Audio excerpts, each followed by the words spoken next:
Good morning, ma'am. Pasi July tang kya? Trampala. Matam je khangau de ko. Matam zaro sakhi. House mixer lagi sanse class mari di sugram ne ko. Rang le ko ram lau dreng rang nama. Ason makamu singi backup class hai na. Extra class ma happy bane. Khara son makamu sing do adu class yi nga gyan ta na mana. Mixer da toina sang da concept me am do. Haina na backup class hai na mu ta ugre. Do ngasi manga suba class na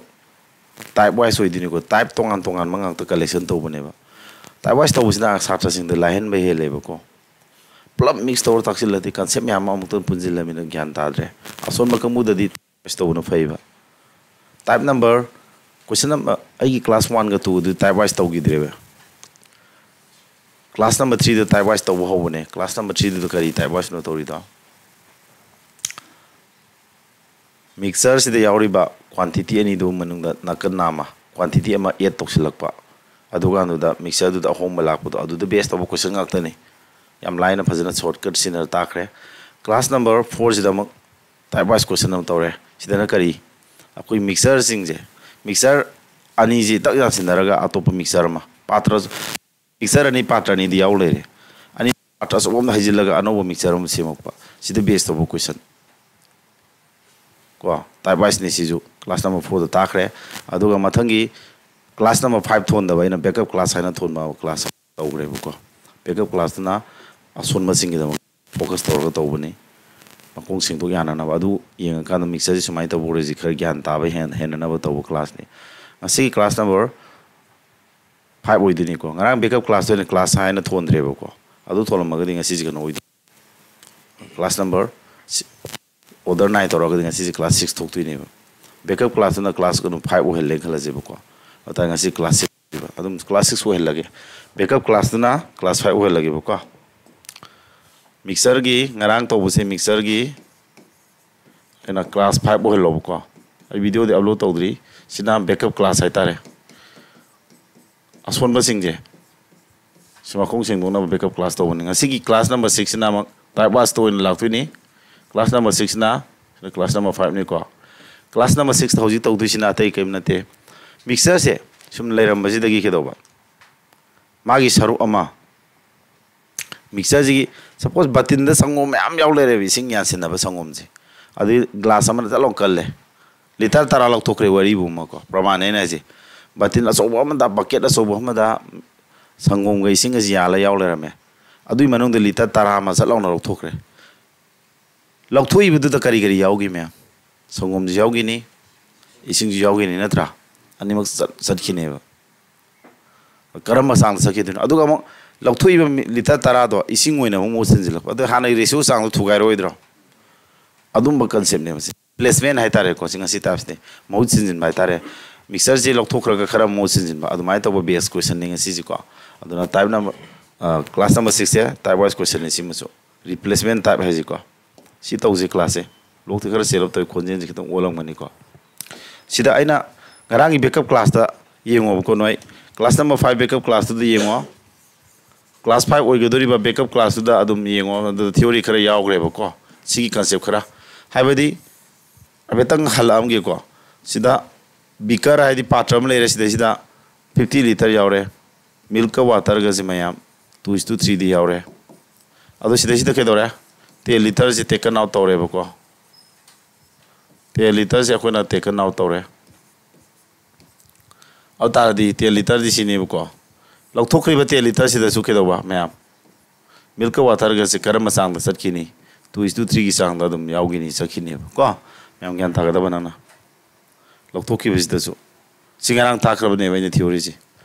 hana le ma ji gi lok thokki ba da su 2:3 sang da sat kini ba aduga mak somda khara da ngai horo dra remaining di lokthok ra di le mawro dro sida le mawro ni lokthok ki ba ha ba yaw ra mena lem tare ko sida le mawre khara 50 liter sa thokra 10 liter lokthok ra di kya ngai 40 liter da ngai horo ba asida ngai yaw duri ba milk water ga do adu ke do ba 2:3 sang da le hone singarang ta khra bane backup class da yaw gra bane lokthok ga hapsilak pa yaw bra yaw de ko adu si hanam ta tawge si yongo milk से हाँ क्या यौरम देनो 50 litre यौबनी अदु milk ना 2 ओरे water ना 3 है क्या नो मिल्क सी मंगाई मनुंग क्या नो अनि नत्रा होरे पाथुका ना सी 20 लीटर यौरम मनी से ना क्या बा 30 लीटर यौरम मिने बा 10 लीटर लोग तो की बदे मिल्क वाटर के 2:3 दे सके रेम नत्रा मिल्क ना क्या तीनेओ से अपन में मंगा नत्रा मंगा ना तीने लदी अनि नत्रा अनि नुली पुरी अनि नि मरी 4 लीटर सिना 6 लीटर ने याउदुई सी ऐको अदुदी हौजिक नंग येंगो मिल्क टू 20 लीटर यौरम मदा 4 लीटर लौथोखरदि क्या दंग हावरे हा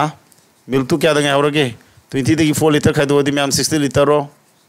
वाटर दु 30 लीटर यौरम मदा 6 लौथोखते क्या नो 24 लीटर नत्र वाटर सिना अनि की रेशियो क्या तागे निपान अनि निपान क्या होम सुमब्रो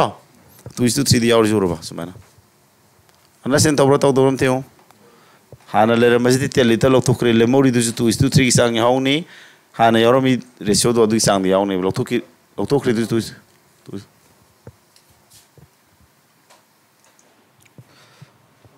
मैम अदुना को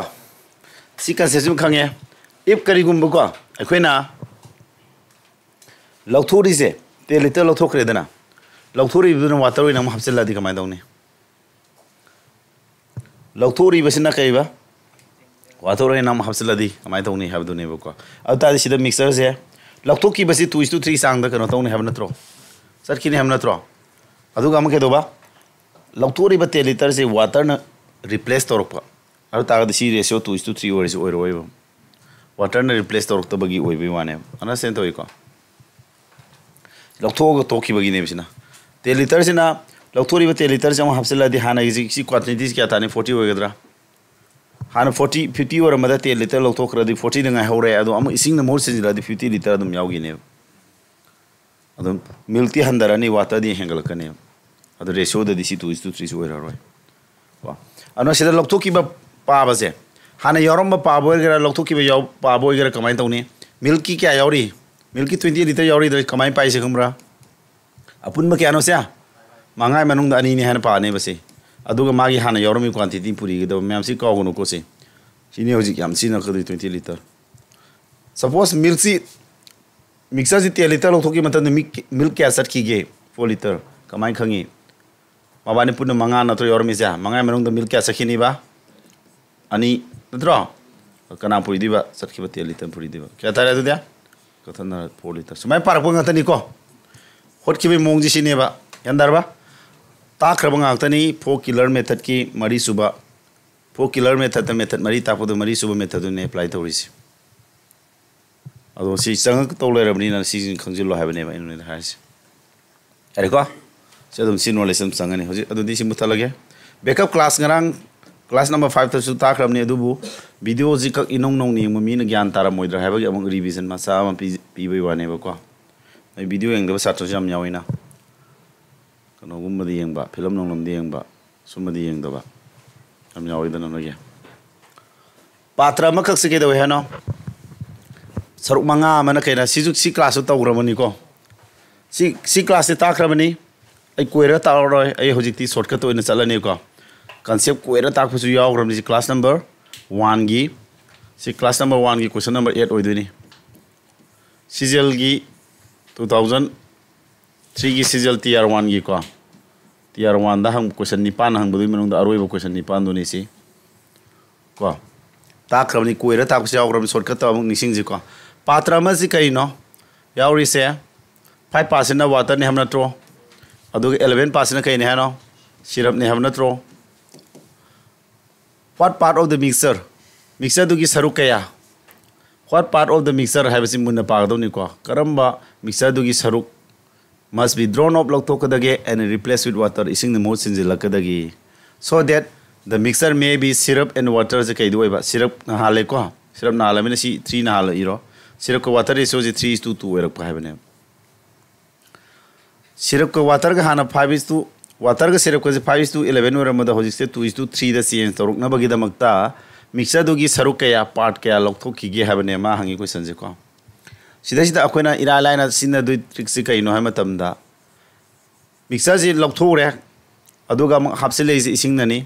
हापसिलक्तबा अमा यावरिबदो सिरप निदना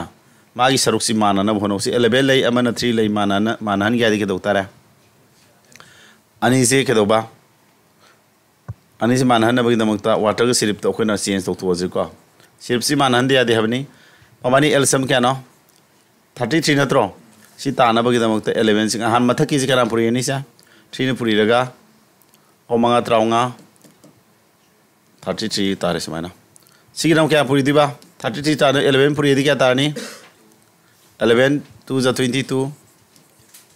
11 सी जा 30 होजी मानदर बडे सो चेंज तो को लोइना समाना रबो रेशो चेंज तो रे अदुगा सिरुप की माना हले रबा अदु तादा खो यंग दिस के नो वाटर से क्या हबसे लेसिदा 7 हबसे लगत्रा वाटर हबसे लगपुजना ताकपदी हबसे लेबा वाटर दु नत्रो ngasai मिक्सर दु लौथोगा मिक्सर दु की सरुक कर लौथोगा वाटर मो सिंजलेब नत्रो अदु वाटर मो सिंजलेब हबसे लेजि 7 नि अदु तादि ngasai लौथोक्री मिक्सर दु 7 पार्ट ने लौथोकी टेकन और पार्ट का नो लौथोकी बा पार्ट से क्या नो आंसर जा 7 नि अपुनबा क्या गे मनुंगदा मिक्सर दु की अपुनबा क्वांटिटी क्या नो मखागी दगी तीसिंगदा 22 गा 33 गा तीसिनरो क्या तारा 55 7 by 55 पास से लौथोकी बा अदुन option number D is the right answer समाना ट्रिक ने बको अदो अपुनबा से तु तेल जी पुथुकु मतम न मखागी जी ओइना तौगदम ने को मखागी से नि तीसिनगदा मथकी अनि तीसिनदी 33 गा फिटिंग अदि क्या दागे 40 के ताद्रो सिदि तौ या दे को सिमजु खंगौरो समाना ट्रिक ताखरबनी सी ट्रिक सिने सिना कदसी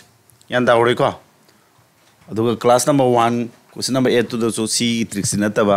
कोइरगा ताकपा मसु ताखबने तुम पेन मी औरमानी ने अनगन होल प्रनो अइंग होल ले पाम यावरे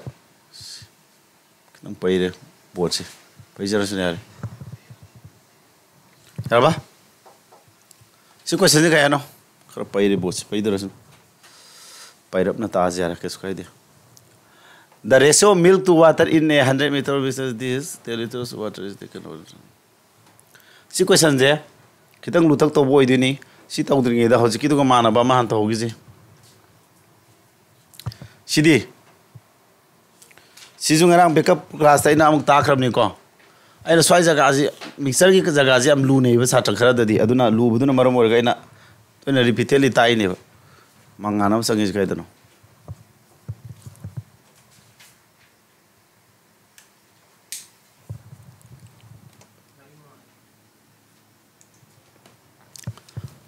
यारे को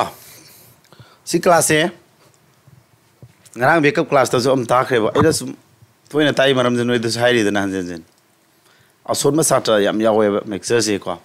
even ko satra me ama ko youtube ki viewer me ama na ko mixer relegation to view na nande har pu jaw khar lu adu ma de ko concept sing redi yam osin ma phak ta bu sen yam yaw ne adu ne ko ha kursi no se na ngatan hodu piraba mit ka do uri to risa because ke no liquid na 3 parts of which are water water kya no 3 parts and 7 parts of medicine na 7 part ni yaule music ko adu kai do hariba what part of the mixture should be replaced with water mixture du ki saru kya kai ba water no mosin gidagi so that the resultant mixture se werkadu ba mixture do water ke medicine du kya da ratio 1:1 manoi banatro hosiki du sa mane si question je samana baje hanjen hola kan da masing di on thok ko sida hosiki trick tu henam khangong na ba familiar oina hona horse bu ko akoina kana mana na hona ne ba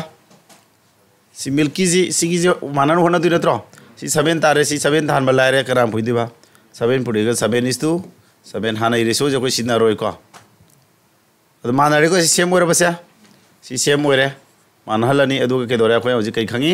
water ke apse le me amengo water 4 apse laktra sina ta ko di mixer ki saruk mari rok thokre ba kanai manung da punba apunma 7 ke 7 kya no 14 natro apunma 14 adu di kara lok thokra 14 manung kya lok thokre ba for therefore answer kya ta ni lok thoki ba part kya ba 14 manung da 4 ni adu di kya ta ra 2 manung da 7 very easy hoji ki shortcut to ne ba natro lai bar lai driba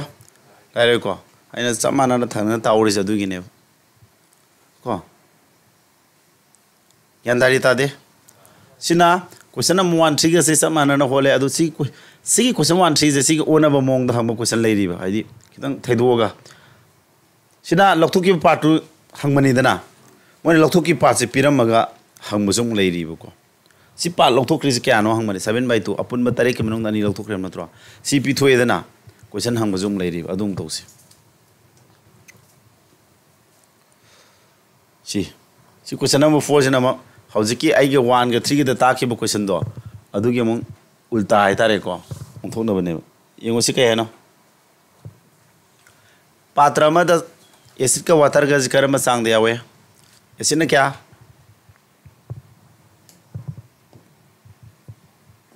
acid ने क्या नहीं यार जा acid ने 64% नत्रो water क्या था नहीं water ने 64 और मानी को वाटर ने 64 और दी एसिड क्या था मने करी 36 नत्रो यंथोदी मरी यंथोदी मरी मपन मरी ट्राटुक ताब्रो सुमाय लेरे लखथुक पुदु मान पिरम भरंग नोना 4 liters of the solution was taken out of the vessel and kari the same quantity of the water was added लखथुक के इसिंग नमो सिले हन पिरम नत्रो 4 liter ने बसी असाइन सी पिरम द सिवन हंग नत्रो क्वेश्चन नंबर 3 के दना सिनम पिरम में Sivna if the resulting solution contains क्या अकोन मद ओरिदो एसिड क्या नो 30% हम नत्रो अदुदी वाटर क्या और मने 70% ओरोइद्रो रेशो क्या तारे 3:7 तारबा सुमाना अदुदी the quantity of the water in the solution at the beginning in the vessel यौरंबा वाटर की सांग दो क्या नो हाबने पुथोइजे अदुदी माना 4 लीटर लखथुक के हाबदे पिरम में साइगी दु समान होते ने होजकी क्वेश्चन 1 गा 3 गा ताखिबदा गायरी को मखोई शॉर्टकट तो सेम मोइदुने वाटर से रिप्लेस तौसलपरि रिप्लेस तौदमा में यावदु कनानो एसि नत्रा सी जगह से सेम होइना होनगदा सी सेम होइना बगिदमत सी केदोरा 3 ने पुरी रेडी 9 3 ने पुरी रेडी क्या नो 21 कना पुरी रेबा 3 ने पुरी रेई ने बसे कौनु को हाने रेसो जगो सिना रोय मानर सेम होरबे सेम होरे को से अदुय दिया सेम होय तारगदी वाटर के हबसेलम देउ 5 हबसेल पुरा वाटर 5 हबसेल हबसेल लेबा पार्ट क्या नो हबसेल अपुन में क्या नो से 21 गा 9 जिक पुन क्या तागे 30 नत्रो अपुन में 30 मनों क्या हबसेल लेबा हबसेल ले क्या नो 30 मनों क्या बा 5 अदुदी 1 क्या नो 6 1/6 हबसेल लेबा अपुन में क्या गी अपुन में गी 1/6 हबसेल लेबा नत्रो हबसेल ले अपुन में दुगी तरुक थोप मनों दा मा हबसेल लेबा अपुन में मिक्सर दुगी तरुक थोप मनों दा मा हबसेल लेबा अदु क्या नेम फिर माना हबसेल ले दो 4 लीटर फिर मिनत्रो अदुदी सिदगी क्वेश्चन सेम अदुदी अपुन मजी पुतो क्या 6 से सुम चक्र के दोरा अपुन मजी क्या तावरेबा अपुन मजी 24 लीटर तारेबा अदु हाने योरमिजी क्या नोसे सी पुल्लगा माने 24 लीटर ने हाबने हाने योरमिजी अदुदी वाटर दु पुतो नत्रो अदु हाना सी पुल्ल क्या तायो मपनगा 16 गा क्या नो 25 नत्रो दे कुमंगा मनों द वाटर क्या नो ट्राटुक नत्रो योरमिजी सिदी क्या मनों द पुतो तुजे असेंग बजे 24 लीटर नत्रो 24 लीटर मनों द क्या वरने आंसर जा कुमंगा मनों द इसिंग जी ट्राटुक यावबनी कुमरी मनों द ट्राटुक खितंग यावब वालानी ट्राटुक द खितंग हंदबदी क्या नो सनम बी समय होट कदब हैरनी को अदो अंको न होतोक्सी पुथोपदुदी हैरोइद्रो नोय आंसर पाइरोइद्रो येंगसी को सिदी यारमिज क्या नो से अपुन बजे 25 नत्रो 25 मनों द वाटर क्या नो वाटर जे 25 मनों द रेशियो द 25 ओइबा मतम दा 16 नेबा अपुन मदु 24 लीटर ओइ कान द क्या तारने समा होलो दोना रोइद्रो आदि अंक जी पुरी मखाजु फोन पुरी रो मखा फोन पुरी 100 ताब्रो मतसु फोन पुरी दी कुमरी मरी क्या नो 96 ताब्रा 16 नम पुरी रो 16 न पुरी ट्राटुक तरु मौद्रा ट्रु 9 खुद पुरे ट्राटुक मपन 144 द 9 अपसेला दी 153 तारबा 100 ने लदी क्या थोंगनी पुन मतुंग दी अनि थमोद्रो ताब्रान साजे होट के मोंग खंग्रो कैलकुलेशन जे 25 से इन फोन पुरी 100 तारे अदुना मखा जे फोन पुरी मथक फोन पुरी रे अदुदी 24 दोन पुरी सेल 96 तारे 96 16 पुरी नरो यान थारेब्रा अदुदी हौजे अइना ताइ जे क्वेश्चन नंबर 1 गा 3 गा से सेम शॉर्ट कट सिनरे अदुगा क्वेश्चन नंबर 4 से नम के दोरे हौजिक सिना गे शॉर्ट कट तो गे म खितंग ओंथोकनब टाइप ने मानी मानरीद्रो कईदो ओंथोकनै सिगी जे पिरम लौथोकीब पार्ट तो पिरमगा हंगमने बिसिना नसाइन लौथोकीब पार्ट हंगमने नत्रो अदो येंगो कंपैरिजन तो अंडरस्टैंड तौरिब्रो मैम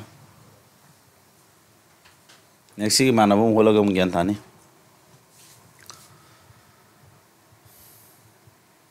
सिदा 9 लीटर लौथोकीब पिरे हजिकिदो सेम मोइसे ज्ञान थारनी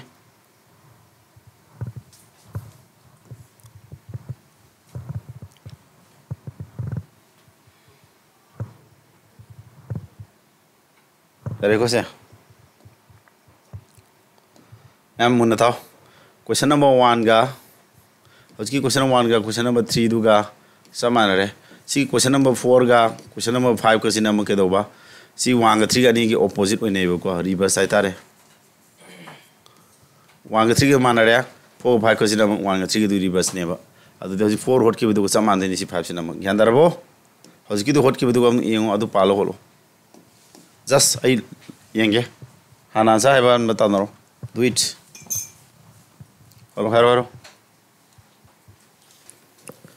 haro da lepa da na bakan thopu de suk tu thoi ko satra kharam scientist ki role lo ba yauri ba like this ba da khama her ke like this ba da coaching chala how to improve knowledge hai na test story scientist na tro mo thori do experiment ne tori ji satra kharan tori ji like this coaching aduga leksi kamai hagala ke ne experiment thori adudi sibina hane adu experiment du ko sida hai se hana mixer du liquid a ga b ga kya da yauri ba 7:5 ta natro 9 liter of mixer si mouth sele kana 9 liter of liquid karana b ne mu sili si ko ad mu sin da ba ma yauri a natro ratio to ke du re ba 7:9 du re ham natro masana mouth sin da ba a je man han ga da ne ham ne ngai di tauri trick se du natro anh ngai tauri trick si natro hojiki question 4 do samane hare da si na kan ji mana na hona badu si same ore lai jaram ma natro adu ke angle se b ja por angle ba apun ma kya manong da 16 manong da natro 16 manong da 4 half se leba apun bagi 4 manong da 16 half se le habdi 1 by kya no 4 natro apun bagi mari thokpagi manung da ama half se lakpane ba adu half se le du kya ne hari mana 9 liter ji lok thok 9 liter half se lakpun natro 9 liter mane adu di apun baji kya tarani se implies that si apun ba value kya tarani hana lerma apun ba ja 4 9 pujadi 36 liter ler mane haibadi 36 liter ler misi ni pulaga ne 36 liter ler mi ji ko hana ratio pulli du sina hana le mi ratio sina tro yar basya kon mata makha de ho ja de ko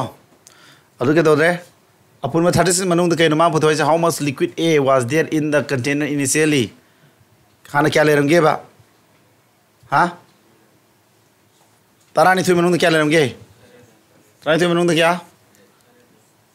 tarani thui manung ji da kya no le sia kaino photo ji liquid a is a na tro adu tarani thui manung tare le re 36 manung da di tarani thui kya home tare ma to smile le do trick ne ba ko si trick si pala ho lo yandar ba ja pore apun ma phuthonga na si apun ma tatuk manung da kaya mari ne lo thokri si 1/4 ne ba adu de apun ma gi mari thokoi manung am lo thok adu 9 ga manare adu punna apun ma kya 36 liter apun ma anka holam dai je hana le je sidai yo mor ka sidai mo ho ja de ba sina ma tang sida ko trick si sina re trick si yandai ko yandar bo yo tara no na question number 4 or 5 ka se ani ji punne ngo mani chama na question lai thok ne ba ko 4 da to idana se 4 da ke do gi ko na se apun ma kunthai manung da ke do ba manga lok te taru 1 by taru thu ba am lok te na tro apun ma kya phang last 24 bang na tro se apun ma je si ani pula ga 24 hai ji yan dai ko ana sen do bro apun ma 24 ado angkor ma tam da apun ma du sida sida oi na hot ka no ba sida hol ba ko logic se singi trick si go na andar ba sumaina trick sin na natradi anka jing am lu duini sange ba se aina nasai class number 1 gi question number 8 ha badi hu shortcut pan da bi am koi ro pam lai bane makong sing gyan ta na bana ngarang zo aina koi ro pam yon mane lakpham ai tare ko al shortcut tu no ko na ta ko ne shortcut kan ta ya de ba ko makong sing oi ba shortcut ji di aduna shortcut na ta ba ꯑꯀꯣꯏꯕꯁꯨ ꯑꯗꯨꯝ ꯇꯥꯛꯄꯅꯦꯕ ꯑꯗꯨꯅ backup ꯀ꯭ꯂꯥꯁꯇ ꯑꯗꯨꯝ ꯌꯥꯎꯔꯦ ꯑꯗꯨꯝ ꯌꯦꯡꯉꯣꯕ ꯀꯣꯏꯔ ꯍꯣꯠꯄꯗꯁꯨ ꯌꯦꯡꯉꯣ ꯈꯔ ꯊꯋꯥꯏ ꯌꯥꯎꯔꯗꯤ ꯍꯩꯔꯣꯏꯃꯤ ꯅꯣꯏ ꯆꯥꯗꯣꯏꯁꯤ ꯃꯤ ꯑꯣꯐꯤꯁꯥꯔꯅꯤ ꯑꯣꯏꯗꯣꯏꯁꯤ ꯇꯣꯂꯣꯞ 60 70 ꯍꯧꯔꯒ 80 ꯃꯌꯥꯒ ꯆꯥꯈꯠꯂꯛꯇꯅ ꯇꯧꯔꯛꯀꯗꯣꯏꯗꯨꯕꯨ ꯏꯔꯥꯏ ꯂꯥꯏꯅ ꯍꯦꯛꯇ ꯌꯥꯕ꯭ꯔꯅꯦ ꯀꯣꯆꯤꯡ ꯆꯠꯂꯒ ꯂꯩꯔ ꯍꯩ ꯌꯥꯔꯗꯤ ꯏꯅꯥꯛ ꯀꯌꯥꯝ ꯈꯨꯟꯕ ꯏꯝꯐꯥꯜꯗ ꯃꯌꯥꯝ ꯂꯩꯔꯤꯅ ꯀ꯭ꯔꯣꯔꯄꯇꯤ ꯃꯌꯥꯝ ꯂꯩ ꯃꯆꯥꯗ ꯀꯣꯆꯤꯡ ꯄꯪꯆꯠ ꯆꯠꯍꯜꯂꯣꯏꯗ꯭ꯔꯣ ꯀꯣꯆꯤꯡꯒꯁꯦ 10 10ꯒ ꯊꯥꯔꯛꯀꯅꯦꯕ ꯆꯨꯝꯕ꯭ꯔꯣ ꯊꯕꯛ ꯀꯣꯆꯤꯡ ꯆꯠꯂ ꯊꯕꯛ ꯈꯟꯅꯤ ꯍꯥꯏꯔꯗꯤ ꯀꯣꯆꯤꯡ ꯆꯠꯄꯁꯤꯗ ꯅꯣꯏꯅ ꯍꯣꯠꯅꯕ ꯑꯃ ꯌꯥꯎꯔꯛꯀꯗꯧꯅꯦꯕ ꯑꯩꯒꯤꯗꯤ ꯁꯤꯡꯂꯤ ꯂꯥꯎꯔꯤ ꯄꯨꯊꯣꯛꯑꯒ ꯐꯖꯅ ꯇꯥꯛꯆꯔꯤꯅꯦ ꯑꯩꯅ ꯇꯧꯔꯤꯁꯤꯀꯣ ꯍꯧꯖꯤꯛ ꯏꯪꯂꯤꯁ ꯒ꯭ꯔꯥꯃꯥꯔ ꯍꯥꯏꯔꯦ ꯅꯣꯏ ꯃꯌꯥꯝꯅ ꯇꯧꯅꯗꯕ ꯅꯣꯏ ꯒ꯭ꯔꯥꯃꯥꯔ ꯂꯥꯏꯔꯤꯛ ꯑꯃꯗ ꯌꯥꯎꯗꯕ ꯅꯣꯂꯦꯖ ꯀꯣ ꯑꯩꯉꯣꯟꯗ ꯂꯩꯔꯤ ꯅꯣꯂꯦꯖ ꯍꯟꯖꯤꯜꯂꯒ ꯑꯩꯅ ꯍꯧꯖꯤꯛ ꯚꯤꯗꯤꯑꯣ ꯁꯦꯝꯕ ꯍꯧꯔꯦꯗꯅ ꯍꯧꯖꯤꯛ ꯗꯦꯃꯣ ꯀ꯭ꯂꯥꯁ ꯍꯧꯔꯦ ꯇꯛꯈꯥꯏꯔꯛꯑꯗꯧꯅꯤ ꯍꯧꯖꯤꯛ ꯒ꯭ꯔꯥꯃꯥꯔ ꯐꯟ ꯂꯤꯡꯍꯜꯂꯛꯑꯅꯤ ꯕꯣꯀꯦꯕꯨꯂꯔꯤ day 1 day 2 ꯍꯥꯏꯔꯒ ꯐꯟ ꯂꯤꯡꯍꯜꯂꯛꯑꯅꯤ इंग्लिश लिंगनी मैथ्स लिंगनी अदो लिंगनी ने ना ताक्सरी मैम वीडियो जो सुइंग यंगदी अदु कमाय लिंग अदु देम थारोने अदु दे अई रालब नते को अदु बदि सही नौरीदा खरा फेलो हेलो ना सादो फेलो ल काना सागी मीना तोप सागरा गाना अस अई जो ओरम याबनी ने खलकिने दुगा पाने खनी को पानिंग द्रदि हदमनी हजि नोने गेम कना थवा यावद्रा अखोना सुजान सानानिंगदबिने सानानिंगदेबा उपाय लेति नोने थी चैरोने कइदो बै गेम सानाद्रिनो ना चैरो ए अदुम सानारोय ताबनि उपाय लेति नत्रा सानानिंगबै थवाय यावदबिना अदमाय तौदना नोय हजि लाइक सुबा पानिंगदेदना लखाम चैरो सुनु सुबा पारोयबा चुम्ब्रो अदु सम्माने अदुना अमाने हजि हायदुका हायरु यादे सिदि साना पामनबा म यावरकुम दकावयबा गेम सानावदबै पामदबिने सानाद्रिसिनेबा नत्रा नोयदना गेम कनो आइना गेम साना पामदि दुबा नोयदना ले पाबा पामदबनेबा अमाने नारे बलेना जिको तोरो यम question number 6 a vessel full of pure acid contain 10 liter of it को क्वेश्चन मोने पासे मैम को पात्र मदा असेंग बे एसिड 10 liter यारो मै मनुंगदा आइना जो 100 हाइबाम ने याव मिक्सर क्वेश्चन जदम लुबनेबा हनारो confusing खरा ओइबनेबा मुन्ना थवायौना मकोक्तगी आइना ताइब क्लास फॉलो तौरग युमदसु एक्स्ट्रा वर्क आइना pdf थारा थारा पिसिलिबा मैम पारोबको खितंग हैनव होनजलो है हरगदी को नत्रग एसी चैप्टर से मै हैनदे पुरा थादो मगे थादो मसिद क्वेश्चन अमा मंगाय हंगे हंगबदा अदुमाय तौगेसु तौरोको खर सोनबो कमुना अदुबु ओजा मोइना हाइदुजे अदुमायना सरेंडर तौदे हाइरोइबा होनगदौनि सिने होइना हाइदुजे यानदाब्रा hayama amagi bilu jamthi wankadu no CGL gum tharakanadi SSC digum thabdadi ma ama mangi bedane kaisu problem oire maramdi competition si state wise oina satpani na ko arba handak GD gi satra kyana puthoi jengmbra asai masing thigal loina ma no ira thagalam 60 ga 4 ne boko ai sumain lanai thoboda 30 plus ama asomdigi khoi coaching gi tangkhai amaga pulaga GD gum kai gum dadi assignment adu पुथोनिंग मद पुथो गमेबा CGL गुम कई गुम थारकान दि ma'am नसागी होनबसे ma'am यावदे यारो हैबो एंदाबा हदे all India competition नि CGL जी मामिंग कई कौरी खमरो जिक्सा मिनी आईएएस काइनरीज just like an IAS exam गा माना खलकबदो क्वेश्चन दि अराइबा मैम यावबा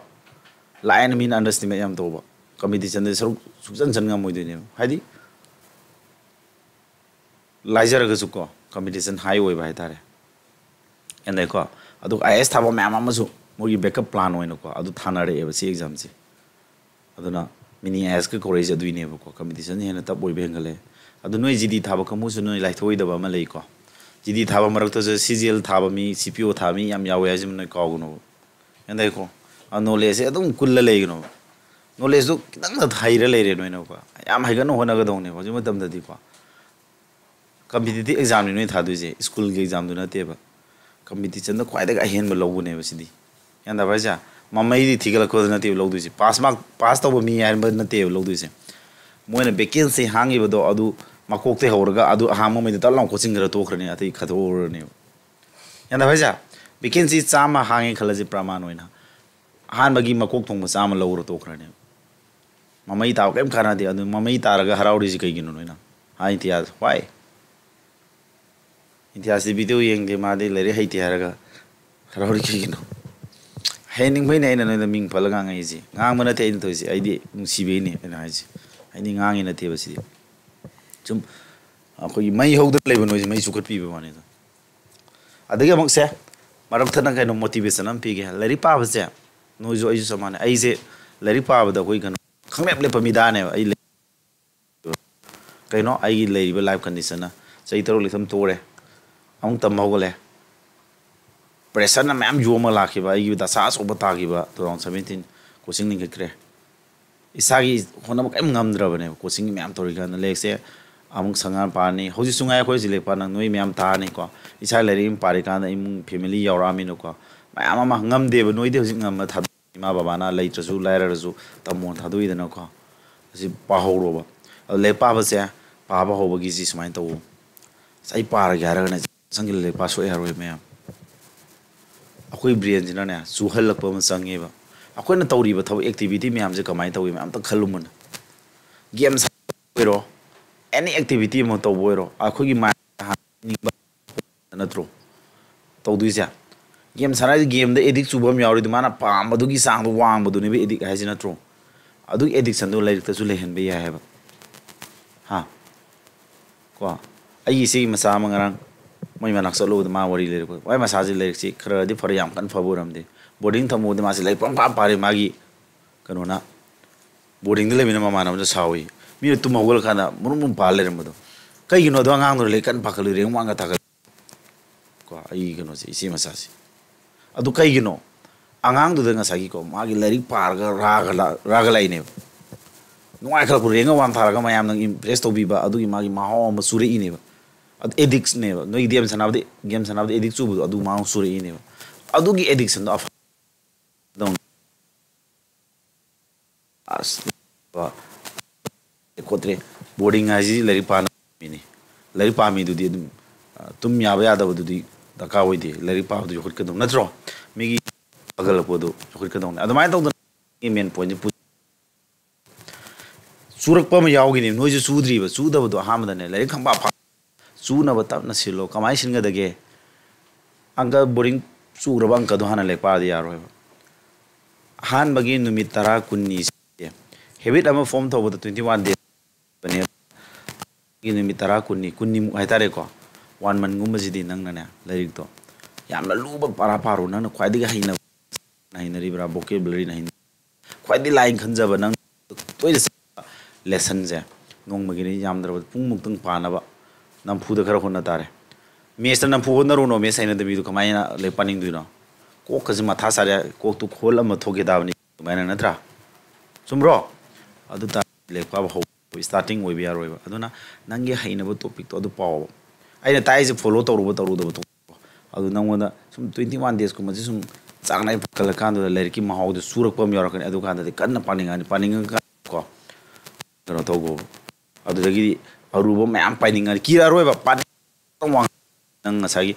ꯒꯦꯝ ꯁꯥꯟꯅꯅꯤꯡꯕꯒꯤ ꯃꯌꯥꯏꯅ ꯀꯩꯗꯧꯋꯦ ꯃꯤ ꯃꯃꯥꯅ ꯆꯥꯛ ꯆꯥꯔꯣ ꯍꯥꯏꯕ ꯇꯥꯗ꯭ꯔꯤꯅꯤ ꯍꯥ ꯃꯤ ꯁꯨꯏꯁꯥꯏꯠ ꯇꯧꯕ ꯌꯥꯎꯅꯩꯁꯨ ꯎꯗ꯭ꯔꯣ ꯑꯗꯨꯅꯤ ꯆꯞ ꯃꯥꯟꯅꯩ ꯅꯪꯒꯤ ꯂꯥꯏꯔꯤꯛ ꯄꯥꯅꯤꯡ ꯃꯨꯠꯇꯨꯅꯕꯨ ꯋꯥꯡꯉꯛꯑꯀꯥꯟꯗꯤ ꯅꯪ ꯑꯔꯨꯕ ꯍꯥꯏꯕ ꯑꯃ ꯂꯩꯔꯣꯏ ꯇꯨꯝꯃꯛꯀꯗꯣꯏꯅꯤ ꯑꯩꯅꯒ ꯃꯦꯊꯃꯦꯇꯤꯛꯁꯇ 6 years ꯊꯥꯗꯣꯛꯎꯔꯒ ꯍꯣꯠꯅꯈꯠꯂꯀꯥꯟꯗ ꯅꯣꯏ ꯍꯧꯖꯤꯛ ꯑꯜꯖꯦꯕ꯭ꯔꯥ ꯇ꯭ꯔꯤꯒꯣꯅꯣꯃꯦꯇ꯭ꯔꯤ ꯖꯤꯑꯣꯃꯦꯇ꯭ꯔꯤ ꯃꯦꯟꯁꯨꯔꯦꯁꯟ ꯗꯤꯜꯂꯤ ꯑꯁꯣꯝꯗꯐꯥꯎ ꯃꯌꯥꯝ ꯀꯤꯅꯔꯤꯕ ꯆꯦꯞꯇꯔ ꯉꯥꯛꯇꯅꯦꯕ ꯑꯩꯗꯤ ꯈꯨꯀꯥꯞꯄꯦ ꯀꯥꯞꯄꯗ ꯑꯁꯤ ꯑꯪꯀꯁꯦ ꯍꯩꯔꯤꯅꯦꯕꯀꯃꯥꯏꯅ ꯍꯩꯔꯛꯈꯤ ꯑꯩꯅ ꯑꯍꯤꯡ 3-4 ꯇꯨꯝꯗꯅ ꯖꯤꯑꯣꯃꯦꯇ꯭ꯔꯤꯛ ꯐꯣꯔꯃꯨꯂꯥ ꯀꯝꯄꯥꯏꯜ ꯇꯧꯔ ꯏꯁꯥꯒꯤ ꯑꯃ ꯁꯦꯝꯖꯈꯤꯕꯒꯤ ꯋꯥꯔꯤ ꯂꯩꯕ ꯐꯣꯇꯣꯒ ꯀꯥꯞꯄꯤ ꯃꯦꯃꯣꯔꯤ ꯑꯣꯏꯅꯕ ꯇꯧꯔꯒꯦꯕ ꯍꯥꯏꯔꯒꯀꯣ ꯃꯅꯤꯄꯨꯔꯁꯤꯗ ꯑꯩꯅ ꯀꯣꯆꯤꯡ ꯆꯠꯂꯀꯥꯟꯁꯤꯗ ꯑꯩꯅ ꯁꯦꯇꯤꯁꯐꯦꯛꯁꯟ ꯑꯃꯠꯇ ꯐꯪꯉꯛꯇꯕ ꯂꯣꯏꯅ ꯁꯨꯗꯕ ꯍꯥꯏꯇꯥꯔꯦ ꯐꯣꯔꯃꯨꯂꯥ ꯑꯣꯏꯔꯁꯨ ꯑꯃ ꯑꯣꯏꯔꯁꯨ ꯀꯣ ꯃꯆꯤꯠ ꯄꯨꯡꯁꯨ ꯁꯨꯕ ꯑꯃ ꯄꯥꯝꯃꯛꯄ ꯀ꯭ꯂꯥꯁ 8, 9, 10 ꯑꯉꯥꯡ ꯂꯥꯏꯔꯤꯛꯇꯩ ꯍꯧꯔꯒ ꯗꯤꯜꯂꯤ ꯑꯁꯣꯝꯒꯤ ꯑꯣꯖꯥꯁꯤꯡ ꯐꯣꯡꯕ ꯂꯥꯏꯔꯤꯛ ꯃꯌꯥꯝꯁꯦ ꯇꯧꯔꯦ ꯍꯥꯏꯔꯒ ꯏꯁꯥꯒꯤ ꯈꯪꯖꯕ ꯃꯌꯥꯝꯗꯣ ꯀꯝꯄꯥꯏꯜ ꯇꯧꯔꯒ ꯐꯖꯕ ꯖꯤꯑꯣꯃꯦꯇ꯭ꯔꯤꯒꯤ ꯄꯦꯖ 47ꯃꯨꯛ ꯌꯥꯎꯕ ꯑꯩ ꯀ꯭ꯂꯥꯁ ꯅꯣꯠ ꯂꯩꯌꯦꯕ ꯑꯗꯨ ꯈꯛꯇꯅ ꯑꯩ ꯖꯤꯑꯣꯃꯦꯇ꯭ꯔꯤ ꯄꯨꯛꯅꯤꯡ ꯂꯤꯡꯕ ꯃꯤ ꯑꯣꯏꯔꯛꯈꯤꯕꯀꯣ ꯃꯌꯥꯝꯗꯣ ꯈ꯭ꯋꯥꯏꯗꯒꯤ ꯗꯔꯀꯥꯔ ꯑꯣꯏꯕ ꯐꯣꯔꯃꯨꯂꯥ ꯃꯌꯥꯝꯗꯣ ꯀꯝꯄꯥꯏꯜ ꯇꯧꯔꯒ ꯊꯝꯃꯃꯤꯅ ꯃꯗꯨ ꯕꯦꯁ ꯇꯧꯔ ꯍꯣꯠꯂꯀꯥꯟꯗꯗꯤ ꯊꯤ ꯂꯥꯏꯊꯣꯔꯛꯑꯦꯕ ꯊꯕꯛ ꯈꯨꯗꯤꯡꯃꯛꯁꯤ ꯃꯥꯒꯤ ꯂꯥꯏꯅ ꯇꯧꯕ ꯌꯥꯕ ꯑꯦꯄ꯭ꯔꯣꯆ ꯑꯃ ꯂꯩꯌꯦꯕ ꯒ꯭ꯌꯥꯟ ꯇꯥꯕ꯭ꯔꯥ ꯍꯥꯏꯁꯦ ꯂꯥꯏꯅ ꯇꯧꯕ ꯌꯥꯕ ꯒ꯭ꯌꯥꯟ ꯇꯥꯕ꯭ꯔꯥ ꯍꯥꯏꯁꯦ ꯑꯗꯨꯅ ꯂꯥꯏꯅ ꯇꯧꯕ ꯌꯥꯕ ꯄꯣꯠꯁꯤꯅꯦꯕ ꯋꯦꯗꯨꯅꯦꯕ ꯊꯤꯗꯣꯏꯁꯦ ꯒ꯭ꯌꯥꯟ ꯇꯥꯕ꯭ꯔꯥ ꯍꯥꯏꯁꯦ ꯂꯩꯀꯣ ꯃꯌꯥꯝ ꯑꯗꯨꯅ ꯑꯩꯅ ꯍꯥꯏꯅꯤꯡꯉꯤꯁꯦ ꯋꯥꯔꯤꯁꯦ ꯁꯝꯖꯤꯜꯂꯒꯦ ꯀ꯭ꯂꯥꯁꯁꯤ ꯁꯨꯝ ꯇꯧꯔꯤꯉꯩꯗ ꯋꯥꯔꯤ ꯃꯌꯥꯝ ꯆꯠꯈ꯭ꯔꯦ ꯂꯥꯏꯔꯤꯛ ꯄꯥꯕꯁꯦ ꯊꯤꯝ ꯑꯃ ꯄꯥꯅꯕ ꯍꯣꯠꯅꯁꯤꯀꯣ ꯑꯍꯥꯟꯕꯒꯤ ꯊꯤꯝ ꯑꯗꯨ ꯅꯁꯥꯅ ꯊꯦꯝꯖꯒꯗꯕ ꯑꯩꯅ ꯍꯥꯏ ꯌꯥꯔꯣꯏ ꯅꯪꯅ ꯅꯨꯡꯉꯥꯏꯕ ꯁꯕꯖꯦꯛꯇꯒꯤ ꯇꯞꯅ ꯑꯩꯈꯣꯏ ꯃꯤꯑꯣꯏ ꯕ꯭ꯔꯦꯟꯗꯩꯗꯤ ꯑꯉꯥꯡ ꯃꯆꯥꯒ ꯆꯞ ꯃꯥꯟꯅꯅ ꯄ꯭ꯔꯃꯥꯟ ꯇꯧꯋꯦꯕ ꯕ꯭ꯔꯦꯟꯁꯦ ꯑꯉꯥꯡ ꯃꯆꯥꯒꯨꯝꯕꯅꯤ ꯀꯣ ꯊꯤꯝ ꯅꯤꯡꯉꯥꯏ ꯌꯥꯝ ꯆꯥꯎꯕꯅꯦ ꯍꯥꯏꯇꯥꯔꯦꯀꯣ ꯅꯨꯡꯉꯥꯏꯕꯗ ꯌꯥꯝ ꯄꯥꯝꯕꯅꯦꯕ ꯒ꯭ꯌꯥꯟ ꯇꯥꯏꯀꯣ ꯑꯗꯨꯅ ꯇꯞꯅ ꯊꯦꯝꯃꯒ ꯅꯪ ꯕ꯭ꯔꯦꯟꯁꯦ ꯃꯥꯅ ꯌꯥꯅꯤꯡꯕ ꯃꯥꯅ ꯄꯥꯝꯕ ꯄꯣꯠꯇꯨ ꯇꯧꯍꯜꯂꯣ ꯆꯨꯔꯛꯀꯥꯟꯗꯗꯤꯀꯣ ꯃꯥꯅ ꯀꯣꯏꯊꯤ ꯊꯤꯔꯛꯑꯅꯦꯕ ꯑꯗꯨꯃꯥꯏꯅ ꯇꯧꯁꯦ ꯍꯥꯏꯕ ꯂꯥꯏꯔꯤꯛ ꯄꯥꯎꯅꯩ ꯅꯣꯏꯗ ꯄ꯭ꯔꯦꯁꯔ ꯄꯤꯔꯁꯨ ꯁꯨꯡꯄꯥ ꯄꯥꯕꯤꯔꯣꯏ ꯈꯪꯉꯤ ꯅꯪꯗꯤ ꯅꯠꯇ꯭ꯔꯣ ꯑꯩꯅ ꯂꯥꯏꯔꯤꯛ ꯄꯥꯎ ꯉꯥꯡꯉꯩꯁꯦ ꯄꯥꯗꯕ ꯃꯤ ꯌꯥꯎꯔꯤꯗꯅ ꯄꯥꯔꯤꯗꯤ ꯑꯗꯨꯅ ꯁꯦ ꯅꯁꯥꯅ ꯁꯦꯝꯖꯒꯗꯕꯅꯤ ꯃꯤꯅ ꯀꯟꯇ꯭ꯔꯣꯜ ꯇꯧ ꯌꯥꯗꯦꯕ ꯏꯁꯥꯒꯤ ꯔꯤꯃꯣꯠꯇꯤ ꯏꯁꯥꯅ ꯄꯥꯏꯖꯕꯅꯦꯕ ꯒ꯭ꯌꯥꯟ ꯇꯥꯕ꯭ꯔꯥ ꯍꯥꯏꯁꯦ ꯑꯗꯨ ꯅꯁꯥꯒꯤ ꯔꯤꯃꯣꯠ ꯅꯁꯥꯅ ꯄꯥꯏꯔꯤꯕꯗꯣ ꯅꯁꯥꯅ ꯆꯨꯝꯊꯣꯛꯆꯧꯕꯀꯣ ꯑꯩꯒꯤꯗꯤ ꯖꯁ ꯋꯦ ꯑꯃꯈꯛ ꯇꯥꯝꯕꯩ ꯋꯥꯅꯤ ꯑꯩꯅ ꯍꯧꯖꯤꯛ ꯍꯥꯏꯔꯤꯕ ꯋꯥꯁꯦ ꯊꯕꯛ ꯁꯨꯕ ꯆꯠꯄꯁꯨ ꯌꯥꯎꯔꯤ ꯅꯣꯏ ꯃꯔꯛꯇ ꯌꯥꯝ ꯅꯨꯡꯁꯤꯕ ꯍꯖꯤꯔꯥ ꯁꯨꯔ ꯀꯣꯆꯤꯡ ꯌꯥꯎꯕꯁꯨ ꯌꯥꯎꯔꯤ ꯄꯨꯡꯈꯥꯏ ꯑꯃꯗꯁꯨ ꯑꯩꯅ ꯍꯥꯏ ꯄꯣꯠꯁꯦ ꯇꯧ ꯅꯨꯡꯉꯥꯏꯕ ꯅꯪꯅ ꯅꯨꯡꯉꯥꯏꯖꯕ ꯇꯣꯄꯤꯛꯇꯣ ꯑꯗꯨꯝ ꯄꯥꯕ ꯍꯧꯔꯣ ꯍꯦꯕꯤꯠ ꯆꯨꯔꯀꯥꯟꯗꯅꯦ ꯑꯗꯨꯝ ꯅꯁꯥꯅ ꯑꯗꯨꯝ ꯆꯤꯡꯖꯔꯛꯆꯅꯦꯕ ꯒ꯭ꯌꯥꯟ ꯇꯥꯔꯦꯀꯣ ꯑꯗꯨꯃꯥꯏꯅ ꯇꯧ ꯃꯔꯛ ꯑꯃ ꯑꯩꯅ 2014 ꯑꯗꯨꯋꯥꯏꯗꯣ ꯑꯩ ꯄ꯭ꯔꯣꯕ꯭ꯂꯦꯝ ꯗꯁꯥ ꯇꯥꯗ꯭ꯔꯤꯉꯩꯗ ꯅꯤꯁꯥ ꯃꯌꯥꯝ ꯆꯥꯔꯒ ꯂꯦꯛꯇ ꯄꯜꯂꯒ ꯑꯩꯅ ꯀꯟꯅ ꯃꯇꯝꯗꯨꯗ ꯑꯩꯉꯣꯟꯗ ꯑꯃ ꯐꯥꯎꯈꯤꯕ ꯍꯧꯖꯤꯛꯀꯤ ꯑꯦꯗꯤꯛꯇꯨ ꯂꯥꯏꯔꯤꯛ ꯄꯥꯕ ꯑꯦꯗꯤꯛꯁꯦ ꯇꯣ ꯂꯝꯕꯤ ꯆꯠꯂꯁꯨ ꯀꯥꯗ ꯆꯦꯟꯁꯤꯜꯂꯒꯅꯦ ꯂꯥꯏꯔꯤꯛꯁꯦ ꯄꯪꯄꯥ ꯄꯥꯔꯒ ꯂꯥꯏꯔꯤꯛꯁꯦ ꯄꯪꯍꯩꯗ ꯍꯩꯅꯤꯡꯕ ꯑꯩꯈꯣꯏ ꯃꯨꯠ ꯔꯥꯒ ꯑꯃ ꯂꯥꯛꯈꯤꯕ ꯑꯩꯅ ꯈꯟꯒꯦ ꯍꯦ ꯁꯣꯔ ꯑꯩꯉꯣꯟꯗ ꯍꯧꯖꯤꯛ ꯏꯁꯣꯔꯅ ꯄꯤꯕꯤꯔꯤꯕ ꯁꯤꯒꯤ ꯂꯥꯏꯔꯤꯛꯇ ꯉꯥꯎꯕꯒꯤ ꯁꯦ ꯃꯇꯝ ꯀꯨꯏꯅ ꯑꯩ ꯂꯤꯁꯥꯡ ꯁꯤꯠꯅ ꯉꯥꯎꯕ ꯑꯣꯏꯖꯒꯦ ꯑꯗꯨ ꯃꯔꯛꯁꯤꯗ ꯑꯩꯅ ꯅꯤꯡꯉꯤꯕ ꯗ꯭ꯔꯤꯝꯁꯤ ꯐꯪꯍꯧꯒꯦꯅ ꯑꯩ ꯀꯟꯅ ꯅꯤꯡꯖꯩꯕ ꯌꯥꯝ ꯂꯥꯏꯕꯛ ꯊꯤꯕ ꯑꯃꯅ ꯑꯗꯨꯒꯤ ꯂꯥꯏꯔꯤꯛꯇ ꯍꯦꯛ ꯆꯨꯔꯒ ꯂꯩꯔꯤ ꯃꯇꯝ ꯏꯃꯥꯟꯅꯕ ꯃꯌꯥꯝ ꯑꯃ ꯔꯦꯟ ꯑꯅꯧ ꯍꯣꯡꯕꯩ ꯀꯣꯏꯕ ꯆꯠꯂꯨꯁꯤꯅ ꯀꯣꯏꯕꯗꯨꯁꯨ ꯃꯥꯏꯈꯪꯅꯕ ꯄ꯭ꯔꯣꯒꯥꯝ ꯁꯤꯜ ꯂꯩꯔꯝꯃꯦ ꯑꯩꯗꯤ ꯔꯦꯟꯗ ꯌꯧꯔꯨꯕꯗ ꯉꯥꯏꯔꯤꯕ ꯄꯦꯅꯦ ꯆꯠꯅꯤꯡꯗꯦ ꯍꯥꯏꯗꯤ ꯏꯃꯥꯟꯅꯕ ꯃꯌꯥꯝ ꯆꯠꯂꯨꯗ꯭ꯔꯗꯤ ꯆꯍꯤ 3 ꯂꯥꯏꯔꯤꯛ ꯇꯝꯕ ꯇꯣꯛꯊꯣꯛꯎꯔꯃꯤꯅ ꯑꯩꯅ ꯏꯍꯟ ꯍꯜ ꯂꯩꯔꯝꯃꯦꯕ ꯌꯥꯝꯕ ꯌꯥꯎꯔꯁꯤ ꯀꯥꯏ ꯍꯥꯏꯔꯛꯄꯗ ꯁꯨꯝ ꯅꯨꯡꯉꯥꯏꯇ ꯌꯥꯎꯔꯣꯏꯕꯀꯣ ꯑꯗꯣ ꯀꯣꯏꯔꯣꯃꯤ ꯂꯥꯡꯉꯣꯃꯤ ꯊꯛꯆꯤꯟ ꯆꯥꯁꯤꯜꯂꯦꯅ ꯊꯛ ꯆꯥ ꯃꯇꯝꯅꯤꯅ ꯍꯜꯂꯛꯀꯥꯟꯗꯨꯗꯩꯗꯨꯗ ꯗ꯭ꯔꯥꯏꯚꯔ ꯑꯁꯦꯡꯕꯗꯨꯅ ꯊꯧꯗ꯭ꯔꯦ ꯑꯩꯈꯣꯏꯒꯤ ꯗ꯭ꯔꯥꯏꯚꯔ ꯅꯥꯀꯟꯅꯦ ꯃꯗꯨꯅ ꯑꯩ ꯇꯧꯒꯦ ꯍꯥꯏꯔꯒ ꯍꯦꯛꯇ ꯇꯛ ꯂꯥꯎ ꯃꯥꯅ ꯊꯧꯖꯤꯜꯂꯒ ꯃꯥꯗꯤ ꯂꯝꯕꯤꯗꯨ ꯀꯥꯎꯈꯤꯗꯅ ꯂꯣꯈꯥꯗ ꯑꯣꯏꯅ ꯊꯔ ꯑꯣꯜꯂꯒ ꯁꯤ ꯇꯥꯔꯦ ꯗꯥꯛꯁꯦ ꯑꯗꯨꯒꯤꯅꯤ ꯈꯥꯏꯔꯒ ꯍꯜꯂꯦꯗꯅ ꯒ꯭ꯌꯥꯟ ꯇꯥꯔꯀꯥꯟꯗ ꯅꯔꯁ ꯃꯌꯥꯝ ꯆꯪꯉꯒ ꯐꯣꯠ ꯂꯩꯔꯝꯃꯦ ꯁꯤꯗꯩꯁꯤ ꯇ ꯂꯥꯎꯅ ꯑꯗꯨꯗꯩꯗꯤ ꯑꯗꯨꯅꯤ ꯑꯗꯨꯒꯤ ꯅꯥꯔꯨꯕꯗꯒꯤ ꯊꯥ ꯀꯨꯟꯈꯤꯕꯗꯒꯤ ꯑꯩ ꯉꯁꯥꯏ ꯑꯩꯉꯣꯟꯗ ꯂꯥꯛꯈꯤꯕ ꯑꯦꯗꯤꯛꯁꯟꯗꯨ ꯃꯥꯡꯈ꯭ꯔꯦꯕ ꯑꯐꯕ ꯍꯦꯕꯤꯠ ꯍꯥꯏꯁꯦ ꯂꯥꯛꯑꯗꯤ ꯌꯣꯛꯈꯠꯍꯧꯒꯗꯕꯗꯣ ꯑꯩꯒꯤ ꯊꯧꯗꯣꯛꯇꯨꯅ ꯊꯥꯗꯠꯈ꯭ꯔꯦ ꯍꯥꯏꯗꯤ ꯌꯥꯝ ꯅꯨꯡꯉꯥꯏꯇꯦ ꯑꯗꯨꯁꯨ ꯀꯣ ꯃꯥꯡꯖꯕ ꯑꯃꯅꯤ ꯈꯜꯂꯦ ꯍꯧꯖꯤꯛꯐꯥꯎ ꯑꯗꯨꯝ ꯆꯥꯏꯑꯦꯕꯀꯣ ꯑꯗꯨꯅ ꯁꯨꯝꯕ ꯑꯦꯗꯤꯛꯁꯟꯒꯨꯝꯕꯁꯦ ꯅꯁꯥꯅ ꯗꯤꯕꯦꯂꯞ ꯇꯧꯔꯛꯀꯗꯧꯅꯤ ꯃꯅꯨꯡꯗ ꯗꯤꯕꯦꯂꯞ ꯇꯧꯔꯛꯀꯅꯦꯕ ꯗꯤꯕꯦꯂꯞꯁꯦ ꯅꯪꯒꯤ ꯈꯔ ꯌꯥꯎꯍꯟꯒꯗꯧꯅꯤ ꯑꯩꯅ ꯉꯁꯥꯏ ꯍꯥꯏꯕꯗꯣ 21 daysꯀꯨꯝꯕ ꯑꯃ ꯆꯪꯉꯦ ꯍꯥꯏꯕꯗꯣ ꯑꯈꯪ ꯑꯩꯅ ꯍꯥꯏꯔꯝꯕꯅꯤꯀꯣ ꯍꯦꯕꯤꯠ ꯑꯃ ꯐꯣꯔꯝ ꯇꯧꯕꯁꯦ ꯒ꯭ꯌꯥꯟ ꯇꯥꯕ꯭ꯔꯥ ꯍꯥꯏꯁꯦ ꯈꯪꯉꯣꯏ ꯑꯣꯏꯔꯣ ꯍꯩꯅꯕꯤ ꯁꯥꯖꯠ ꯍꯥꯏꯕꯁꯦ ꯃꯊꯟꯇ ꯂꯥꯛꯑꯣꯏꯕꯀꯣ ꯅꯪꯅ ꯇꯣꯏꯅ ꯇꯧꯕ ꯑꯦꯛꯇꯤꯚꯤꯇꯤ ꯃꯌꯥꯝꯗꯨꯅ ꯍꯦꯕꯤꯠ ꯐꯣꯔꯝ ꯇꯧꯔꯛꯀꯗꯣꯏꯅꯦꯕ ꯒ꯭ꯌꯥꯟ ꯇꯥꯕ꯭ꯔꯥ ꯑꯗꯨꯅ ꯇꯣꯏꯅ ꯇꯧꯕ ꯑꯦꯛꯇꯤꯚꯤꯇꯤ ꯑꯣꯏꯍꯟꯖꯦꯕ ꯂꯥꯏꯔꯤꯛ ꯄꯥꯕꯁꯦ ꯉꯁꯤ ꯄꯥꯕ ꯅꯨꯃꯤꯠ 4-5ꯅꯤ ꯂꯩꯔ ꯄꯥꯈꯠꯂꯛꯑꯒꯗꯤ ꯑꯦꯛꯇꯤꯚꯤꯇꯤ ꯑꯣꯏꯔꯛ ꯇꯣꯏꯅ ꯇꯧꯕ ꯑꯦꯛꯇꯤꯚꯤꯇꯤ ꯑꯣꯏꯔꯔꯣꯏ ꯍꯦꯕꯤꯠ ꯐꯣꯔꯝ ꯇꯧ ꯁꯨꯡꯉꯝ ꯉꯝꯃꯔꯣꯏꯕ ꯂꯥꯏꯔꯤꯛ ꯄꯥꯅꯤꯡꯕ ꯍꯩꯅꯕꯤ ꯂꯩꯔꯣꯏꯕ ꯑꯗꯨꯅ ꯑꯦꯠꯂꯤꯁ ꯄꯨꯡꯈꯥꯏ ꯑꯃ ꯇꯧꯔꯁꯨ ꯅꯣꯏ ꯅꯣꯡꯃꯒꯤ ꯅꯪꯅ ꯍꯩꯅꯕ ꯁꯕꯖꯦꯛ ꯑꯃꯗ ꯃꯇꯝ ꯊꯥꯗꯕꯒꯤ ꯍꯩꯅꯕꯤ ꯇꯦꯕꯜꯗ ꯄꯨꯛꯅꯤꯡ ꯆꯪꯅ ꯃꯣꯕꯥꯏꯜꯗꯣ ꯉꯥꯛꯇ ꯁ꯭ꯋꯤꯆ ꯑꯣꯐ ꯊꯝꯃ ꯂꯥꯏꯔꯤꯛ ꯄꯥꯕꯒꯤ ꯍꯩꯅꯕꯤ ꯑꯃ ꯊꯝꯃꯣ ꯑꯗꯨꯀꯥꯟꯗ ꯔꯥꯒ ꯂꯥꯛꯄ꯭ꯔꯥ ꯌꯦꯡꯁꯤ ꯅꯨꯃꯤꯠ 20ꯃꯨꯛꯇ ꯑꯗꯨ ꯔꯥꯒ ꯂꯥꯛꯀꯥꯟꯗ ꯃꯊꯟꯇ ꯑꯦꯗꯤꯛꯁꯟꯗꯨ ꯌꯥꯎꯔꯀꯥꯟꯗ ꯇꯧ ꯁꯤꯃ ꯅꯁꯥꯅ ꯁꯦꯝꯖꯒꯗꯧꯅꯤ ꯑꯩꯅ ꯁꯦꯝꯕ ꯌꯥꯔꯣꯏꯀꯣ ꯑꯩ ꯍꯥꯏꯕꯤꯔꯦꯗꯅ ꯋꯦ ꯑꯣꯐ ꯁ꯭ꯇꯥꯔꯇꯤꯡ ꯀꯣ ꯀꯃꯥꯏꯅ ꯍꯧꯒꯗꯒꯦ ꯍꯥꯏꯕꯗꯨꯃꯗꯤ ꯇꯥꯛꯄꯤꯔꯦꯗꯅ ꯁꯤꯗꯁꯤ ꯅꯣꯏ ꯇꯧꯍꯧꯕ ꯌꯥꯔꯦꯀꯣ ꯃꯌꯥꯝ ꯋꯥꯔꯤꯗ ꯑꯃꯨꯛ ꯆꯠꯈ꯭ꯔꯦ ꯃꯇꯝ ꯍꯥꯏꯗꯁꯨ ꯌꯥꯗꯕ ꯃꯌꯥꯝ ꯑꯩ ꯚꯤꯌꯨꯋꯔ ꯃꯌꯥꯝ ꯑꯃꯁꯨ ꯇꯥꯖꯁꯅꯨꯀꯣ ꯑꯉꯥꯡ ꯑꯩ ꯂꯥꯏꯔꯤꯛ ꯃꯁꯥꯅ ꯄꯪꯄꯥ ꯄꯥꯖꯕ ꯍꯣꯠꯅꯖꯒꯦ ꯍꯥꯏꯕ ꯃꯤ ꯃꯌꯥꯝꯁꯨ ꯌꯥꯎꯏꯀꯣ ꯀꯃꯥꯏꯅ ꯇꯧꯔꯒ ꯍꯣꯠꯅꯒꯗꯒꯦ ꯈꯪꯗꯕ ꯂꯥꯏꯔꯤꯛ ꯄꯥꯐꯝ ꯈꯪꯗꯕ ꯁꯥꯇ꯭ꯔ ꯃꯌꯥꯝꯁꯨ ꯌꯥꯎꯔꯤꯕ ꯃꯔꯨꯑꯣꯏꯅ ꯃꯣꯏꯅ ꯃꯁꯤꯡ ꯈꯔ ꯌꯥꯝꯃꯦꯀꯣ ꯁꯤꯖꯦꯜꯒ ꯊꯥꯔꯤꯁꯤ ꯅꯪ ꯈꯜꯂꯤ ꯑꯣꯜ ꯏꯟꯗꯤꯌꯥ ꯃꯤ 19,000ꯒ ꯐꯣꯝ ꯊꯥꯖꯤꯟ ꯀꯥꯟꯗ TR1ꯗꯒ ꯈꯜꯂꯤꯁꯤ ꯃꯤ 1,00,000 ꯑꯗꯨ ꯃꯤꯗꯨ ꯈꯛꯇꯅꯦ ꯁꯤꯔꯤꯌꯁ ꯑꯣꯏꯔꯤꯁꯦ ꯑꯇꯩ ꯃꯩꯗꯤ ꯁꯤꯔꯤꯌꯁ ꯑꯣꯏꯕ ꯋꯥꯠꯄ ꯉꯥꯛꯇꯅꯦꯕ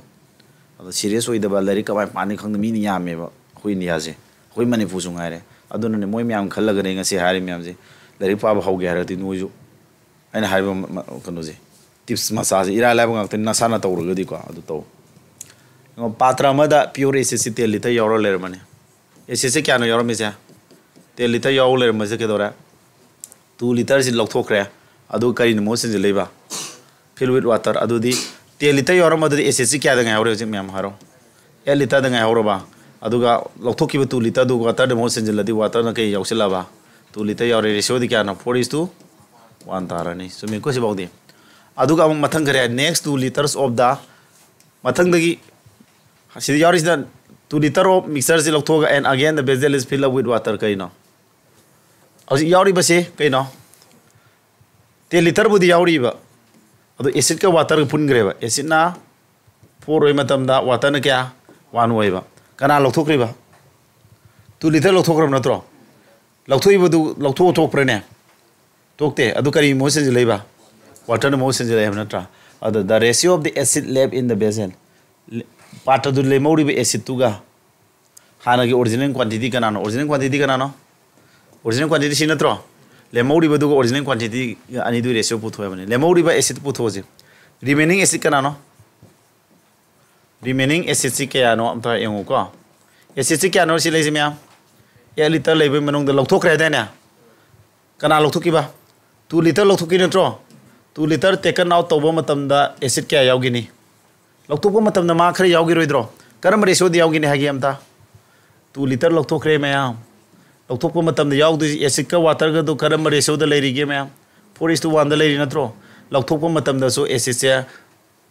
kya ba sigi ratio da lokthok sat ki nem natro mangai manung da acid kya no yaugi du ja mangai manung da mari sat khre be se ko ado apun ma lokthok ri ba masing du num puri ne da 2 liter dum puri hybrid hydabra yi sem ta aina basic concept uji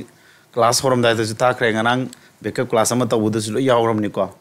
hana 8 liter le mai manung sida mayam ko 8 liter le ri ba acid se hoje si manung sida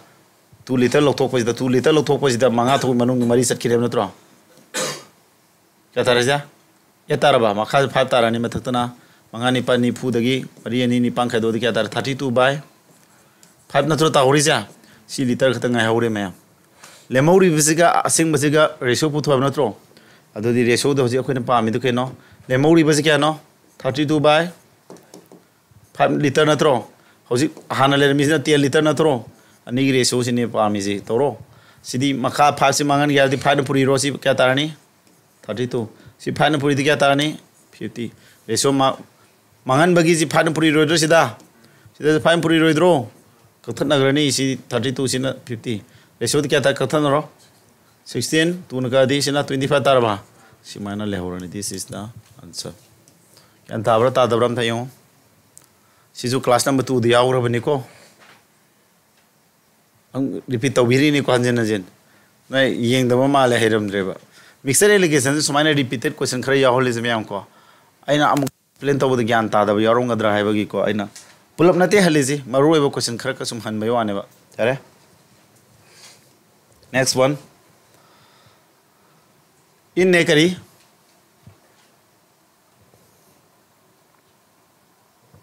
in a bucket pen and oil are in the ratio this 24 liters of mixture is drawn off and 24 liters of oil is added if the ratio of the pen oil become this and how many liters of pen was contained in the bucket initially question number hojik tawgiba wang 3 ga mane haigre ko question number 4 ga question number 5 ka managi aduga si question number 7 ga so manare hai ko adu sai question number 4 5 thot ki baduni ko wang 3 ga gi opposite ogi badu sai bra sigine wang 3 ga gi reverse ogi ne si question hom ju oidui ne ba ko non yeng ma tam da punne yeng ya na mane ne se palami si ko kamar hot ki ba ngasai nam ni singom ta se just remember pn ga oil ga se kya ba 7:5 natra 24 liter of mixture si lok thok khraga 24 liter of oil in hapse lakpani hapse le oil di adu sidi pn di hapse lakte ko adu ga ratio pn ga oil ga to kya ho re ba 1:1 natra pn ji manana ba sindu natra sia si manam singya di 7 puri ro si 7 puri ra si 7:7 iya ba natra manana ba same ora ba sia same oi tara ga di pn do kya hapkale sorry oil do kya hapkale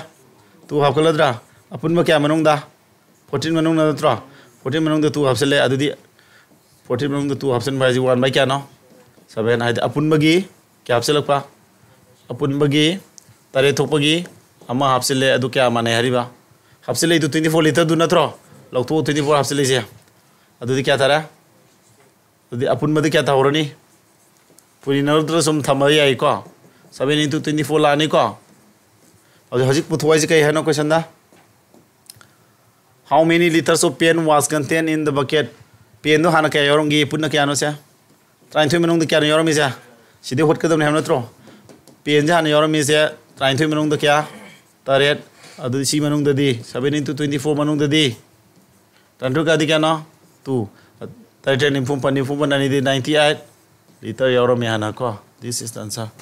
ma'am question number 4 5 amasung 7 samane ko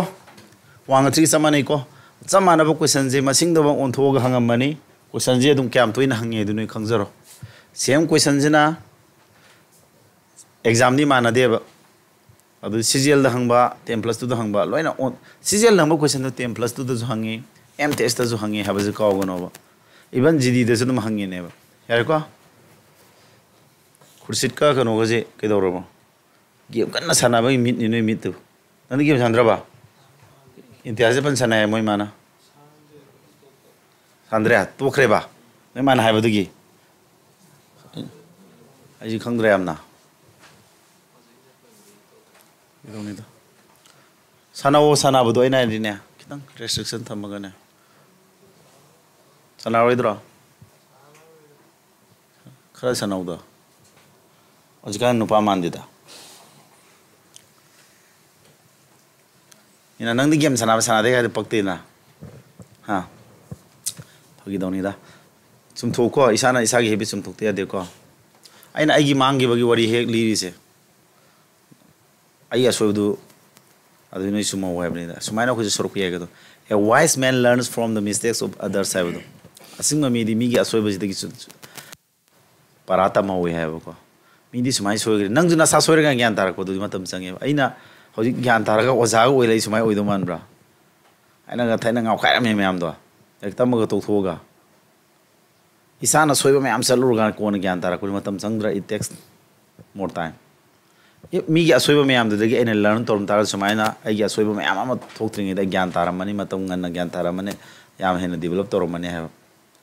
yan dai ko adun asing ma mi di mi ga soiba masa ga soiba thoruk mi ga soiba de ai horak sorak pi ai ko ar sum thokda ba wana we have ni da ha ai ni sab am saru re mang mo lambi du chalu ya chalu khan ko na gyan tarak ko di sa sa ga ina education da sai taruk break lai ba ga ai ji mi mi keri ha da di adogi ma thik chawna mangja bani lektam go tok thoga ina tawri me am do ओगे गायना लेकतम के दौदिनो SIAM निंग थुंग दौजि वाजिन्दना वखन अपंग थौना ने लेकतम ngam दबो कइनो तमल ओरे ना इसाई मखों खर सिंग होरे अंगांग तो जंद तौर तौर लोरे के खंदबो दो तौदि तौर मिने जो द फैमिली जे अखोई जी ब्रोकन फैमिली याम ओइ बाय तारे ने ब्रोकन फैमिली मींस इमुंग जी तंगो लै ता दबा अदु ओइ बगी पेरेंट्स की कनो जी जो को मोइ जो अदम कांग खोंग साइ इमुंग ओरक बाय तारे युमान kai ban जे अदुना इसा युम लेनिंग दबगी कनो मा mindset amat nganna changaki ba gi sei matang sida ko mi ma poton magi mi na paisa thobam mora ko imung sida ayu ngata pung mari thawuk su chapani no ko nonga la hogatring ide on paisa thawuk laksin ni kai na ba ching gi duini na thawuk su ba chakra di paisa thawna ngaroi na ya changbadam halak adona ta tum hogatring ide horo mayam jigi ko paisa thobam imung oi ba jagat apum bagi sinji thirak ka duini do paisa thawuk lakpa mi ji chin phaja de danam ta aduma mayam ta yum lening da ba di isa sina pakhang pharap kai di खरा इंखलक पगी इकाई ब खंग Khan अदुमा मयाम the तोइना ताब हेंग बलक दगी जुम लेने त बगुम्बा यही त मन निंग थुंग the बगुम्बा खोइ ले दि बेंदर सुलर कोगी सिंग कांग फान गे लम सिंग न के हम द क्वेश्चन पेनी सुलर गाय दाइना अखोन बेंदर न क्वेश्चन बगी बेंदर सुलर हाइ जिको यू बेंदर न क्वेश्चन बगी अदु दगा हौरे दो ताला मनम नुसिंग से थादोर का दोइनी को अखोगी बीप मनम नि खंग दे चिकन मनम नि थादो Tuni ada atai jingna yu yoli jingna lao haina khut kala ko budu maina ko welcome je to budu maina adum edik sure kha deida ina ada sa tha ngang dino simu ngai bu sangsa remani ya adu natro ngai pa mo kamu laira dana ngan talisa adui kunungai di yaro aseng real nungai badi ko isagi eraga mi raga tungi future khara toramaga adugi nungai badu no kwai aseng nungai bani ko tungi mirol sema ai hoji ko hanani ma mangan di hoji ai binak ti khunde lai rai ko so ado noi go ma mi oina ina sembi simu nungai ba leiti ai tare wakan santi oina tension free da adune asidi wari yam ngamal le Intias urubasi wa pagang ngani kabai to intias na maning phamu ko hemai a vessel contains 32 liters solution of acid and water in which ratio of acid to water sini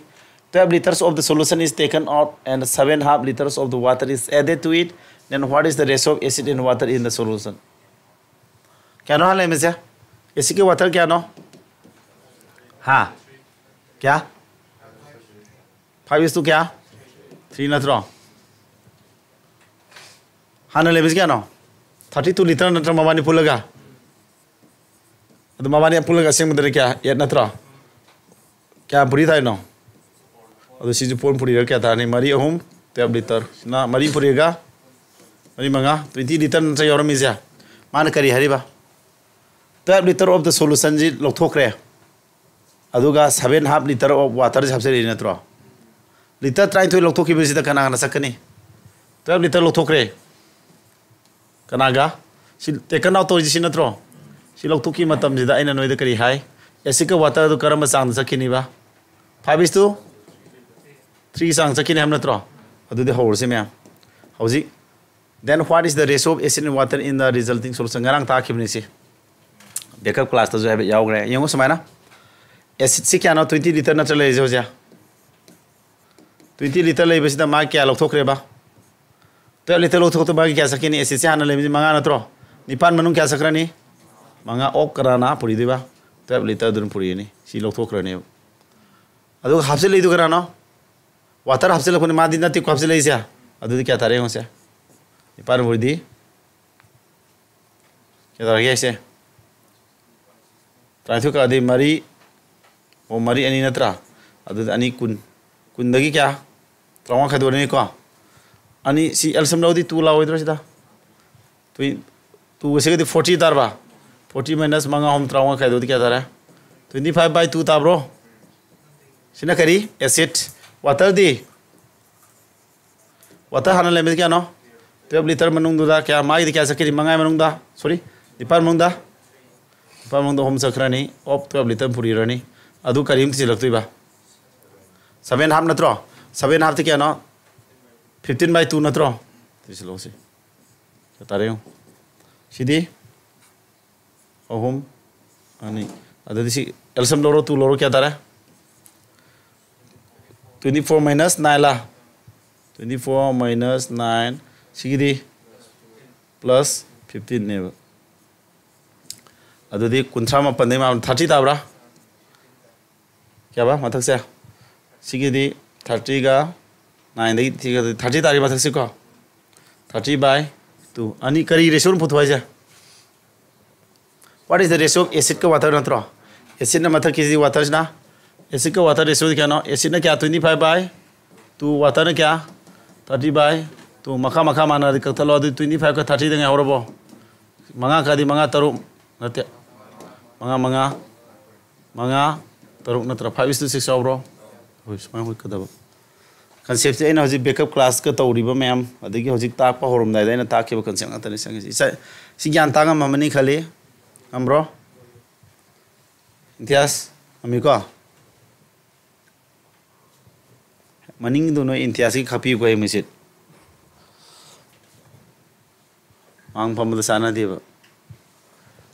misle mang phamada sana ba sacha maning phamada sana ba sacha na aba sidi 80 liter of a mixture of spirit and water in the ratio this a 20 liter of the mixture is transferred to another container B then the container A is filled with 20 liters of water then 20 liters si aruba type se dum ta kani si kan tawji ko na taksi ai nga sai question number 2 ju kala mani ko akhui coaching center da loin ta khram ngta ni ko offline class ta gadi loin ta khram ngta ni si sang e ba ko moi di ko question number 2 9 sida ai haram ge pdf sin tharakhe ko noin zoom da pe try to ore question number 2 in kala me dune si question number 9 thoi ya holli ni ko aru buji hon dia de ko cgl te 2 question si aru question ya holli ni marak ta aru khara hota de arai ba da tak le gedro natro ado hojiki di noi concept sing na le kan si aru buji maning lom da talake bako arba sita is gonna spirit ka water is 7:9 minute 20 liter of the mixture is transferred to another container B then the container A is filled with 20 liter of the then 32 liter of the mixture is again transferred to B anirak tawrone anka je dum lengdi hoine bako si blackboard bu chanda bi film leiduni kan dabra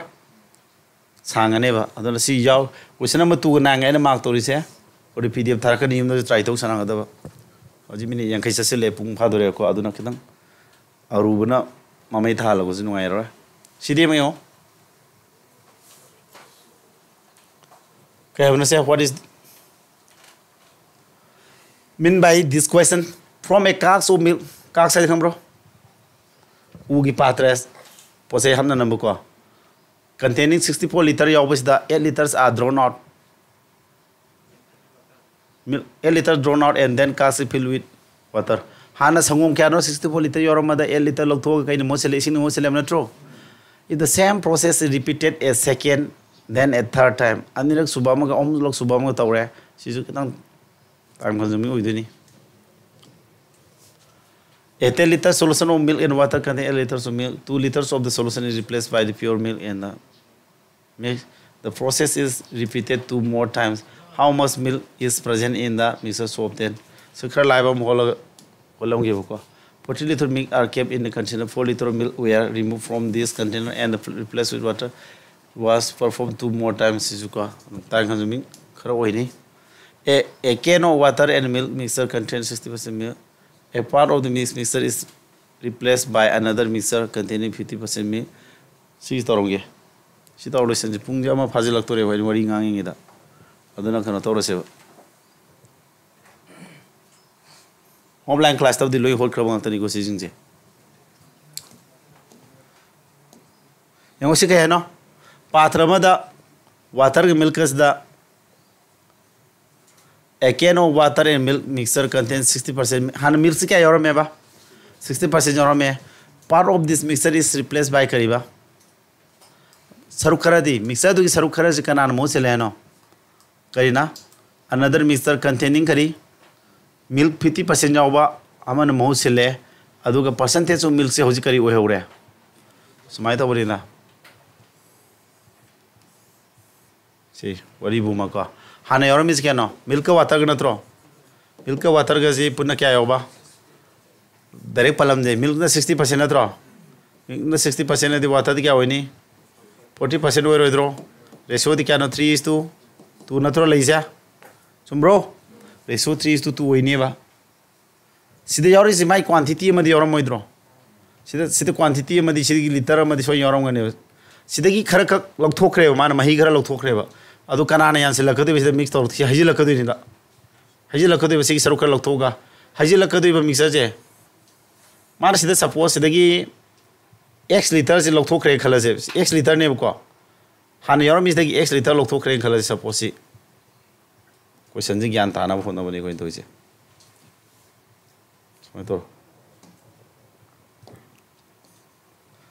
Sik is X liter Hargomzoko. See. Why liter has it? See why liter is the Han why liter Yorom is the X liter Loctocre is the Manaketova. A part of this mixer is replaced. Sarukra Loctoga kind of Moseleva, another mixer is the Milsika Yoba. Milsia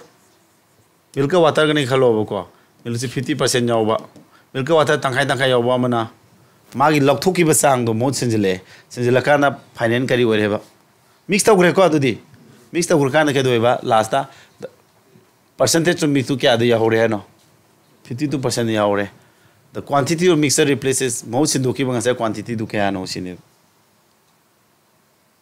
And they go. Ado di Shankas allegation palo holoco. Sima Lure, Sizum Louis Qua. Do see trick Amatamagi. Questiongi Gantana was explained to woman. Kumatam Sange. Ankazi what the Zara Hojab, I know Gantana question Uncle Lamurum Dreco. I don't know Gantana what talk with the ne. No, this got a boarding to be me and crow even with Satra Karadadi. Kagino or Kong Sing down in. I didn't know the cook to name the lady Vanina and Kazikitan Levin Wanka and the Dinoy Karakanatore boarding Sui Santa Avane. I in a Kamaya Kangdaba Mamma to a Kamakari in power. Kangdabani Hamala the music boarding soon ever. I don't know any class Kitan Arriva, Sayan Kalamidu, Hola in a Kanganev. And they call her online coaching the Satra. Kong saying my already do circle later high. As I mix the circle yard with the vacancy, what the other question Karayari Aduneva will do. And they call Yangsiko say. She told this allegation Paladim Laidiva. Hana Milka Yoromeva. Milk say 60% atra. How's it modes in the lake mixer Karayan select and Selakanda Locturga and Selated Milka Yoba 50% Yabunatro. Aduga Pine in the Kariweva. Paren Yansendrakan were able to Damakari, milk say 52% natro. Other the Shidagi allegation Pala what Pitoro Catara 50 सिदी 2 तारबा खदुना दे 52 न चावे ने सिदी 8 तारबा ratio क्या तारे 1:4 तारबा अदु अपुन मन क्या मंगा therefore yan selei se apun ma masaki do ba the quantity of mixture replacing with kya no si milk 50% jaw mo sinjilei na to sina replace to re na tro replace by this sina mo sinjilei ne ba milk 50% jaw mo sinjilei ne ba ad mai ratio kya no 4 na tro mangai manung na mari ne ba sai mo sinjilei ji wa si sumain hola ga de noi ansabdi ila line puthok pa kokti ngorom ne ba kidang gyan taw di walam ne ba irrigation jina adu wat na ba yoma rakyo sina matai de holam ma di phadone sima de tam bhajan ta asi ta lu silage ko mai is lak bra inga sai thari ji kanona ni inverter ni ta ji nai 60% 50% so the 52% na tro क्या था ऐसे दुदिया 2% से ना क्या 8% ना throw 1:4 अदु answer क्या था रे बा मंगाई मनों द मरी था ना त्रो सबसे ले सी अपुन में मंगाई मनों द के दोरा सी मरी से ने बसी रिप्लेस तो रेसिन नहीं ना समाई था की बात साधु यारे को ए हो अम्मा हाई गे मिक्सर तो 100 लीटर यावरे लोर से बको क्या दाबरा मिक्सर तो 100 लीटर यावरे लोरो सीधा के दबा मिल्क क्या हो रही 60 लीटर 60% है ना वाटर क्या हो रहा मैंने दिया 40 लीटर ममानी रेशो क्या ना 3:2 तार होद्रो हाई रेबेस की माना लौथुक की पार्ट तो क्या नहीं आंसर धार जा लौथुक की पार्ट क्या ना 4/5 नत्रो अदुदे हाना क्या ना ले जा 100 लीटर से 4/5 क्या ना 4/5 ऑफ 100 लीटर क्या था क्या था 80 लीटर ना तो लौथुई जा 80 लीटर लौथोई भी 80 लीटर से 80 लीटर से लौथोई भी 80 लीटर से हम क्या दो बचा सीधा मिल्क क्या यारीबा मिल्क से 50% हम नत्रो मिल्क ना 50% यारो में ना सिगी तंखाई है बने बा अदुदी मिल्क ना क्या यारनी तंखाई 40 लीटर नत्रो वाटर ना क्या था नहीं 40 लीटर यारने को रेशो दी क्या था मामा ने से 1:1 ता दुई ने बा को अदुदी के दौरे सी हाफ से ले हम नत्रो 80 लीटर लोग थोक रहे अदु के दोबा अदु का मके दोबा 80 लीटर लोग थोक रहे बको मैम अदु दी यों मैम होजी क्वांटिटी मसिंग दी हाना 100 लीटर ले मधु 80 लीटर लोग थोक रहे को हर 80 लीटर दु मिल्क अमसुंग वाटर जी 50% मिल्क 50% जाव वादी 50% आदि तंखाई नि 40 लीटर जाव जी हफ्से लख दोरे ने बको अदु दी मुन तारो मिल्क से क्या देंगे वो सिगी अंसा जी अखोद सी चेक तौसे ज्ञान थानाबनी को मिल्क से क्या देंगे आवे मिक्सर ले 60 लीटर नत्रो 60 लीटर ले बदुदा ngasa 80 लीटर लथोखरे हारे 80 लीटर लथोके बिज क्या सकिनी हाले मी 3:2 नत्रो मंगाई मनों मिल्क क्या सकिनी हारो ओम सकिरोइद्रो कना बुइदिबा 80 ना क्या थारे दुदिया मंगा खादी टाटू नत्रो टाटू निफुइपान निफुइपान सकरा 60 देगी निफुइपान खादो क्या तारगे मिल्क से क्या देंगे आवरगे 12 लीटर देंगे आवरद्रो वाटर दे क्या देंगे आवरे 80 लथोखरा 20 देंगे आवरबने अदुदी सिदा मिल्क ना 12 लीटर वर्दी वाटर दे क्या लेनी 8 लीटर देंगे आवरद्रो अरबा अदुदी होजी के हफ्से लेओ मिल्क वाटर का ngasa लथोखरे 80% तंगाई तंगाई मिल्क यावबा हमने तंगाई वाटर यावब नत्रो मिल्क 40 लीटर हफ्से लोइद्रो सिदा हफ्से लग प्रो मिल्क 12 लीटर ले सिदा होजी के हफ्से ले 40 लीटर हफ्से लद्रो क्या तारे हो 52 तारबो अतादी अपुन मदी सामने सामने मनों द 52 है दी परसेंटेज दी 52% नत्रो सुमले इत्रो सुमले को अदुना सियंग का जी सुमन आंसर दी सुमे बक्सी अदु मखोक्ते वाई लोबी द होल दी यारो को तारे क्लासेस द लोसलो नोइजु कन तोरे नॉलेज टू डाउन होबो गंग तनी नो को नै कनो तोरने कांसेप्ट से वारने लोसलो